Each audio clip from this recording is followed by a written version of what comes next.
I'd see you again, didn't I? You and me, we're two threads in the same stitch. You see, I met some inspiring people out here. Made some new friends.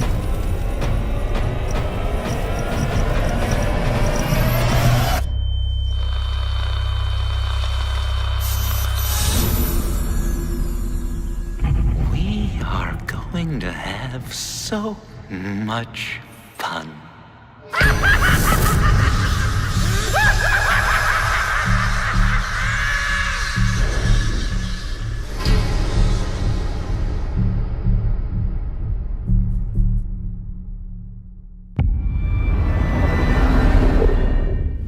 With season 1, we had the challenge of finding out how far we could take Batman and bend it before it breaks. We found out that you could bend it pretty far.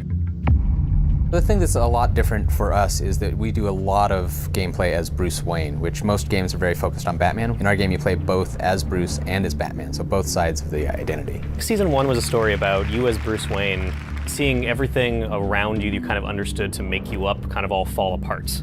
The whole Batman mythos is all about Bruce Wayne having his parents sacrifice themselves for him at a young age. And our story is about Bruce finding out that his father was actually corrupt. His family wasn't what he thought it was. He's finding out that his company could be taken away from him. The people he cares most about are in danger. His heroes have now really become the people that he now fights. There's a great quote by Harryhausen. The best monster is one you can imagine in repose. In season 1, we got a chance to set up some of the villains that people are the most familiar with. But in The Enemy Within, we get to see those villains, those monsters in repose. We're allowing the player to explore a philosophy of a means to an end. Like, how far are they willing to go? What parts of themselves are they willing to compromise to get the job done?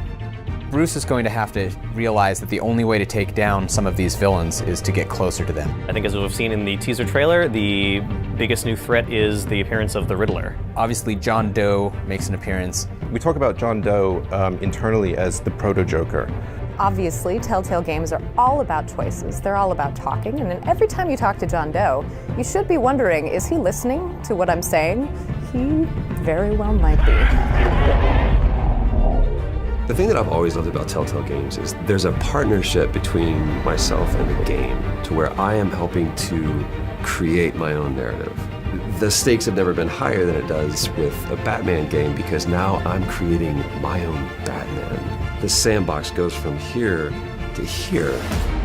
If you played season 1 and you enjoyed getting to know some of the Batman villains who were a little bit different than you saw in canon, being able to form close relationships with them, befriend them, become their mortal enemies, you are going to have an amazing time in The Enemy Within. Telltale's Batman: The Enemy Within premieres this August. The billionaire or the bat? Which mask will you wear?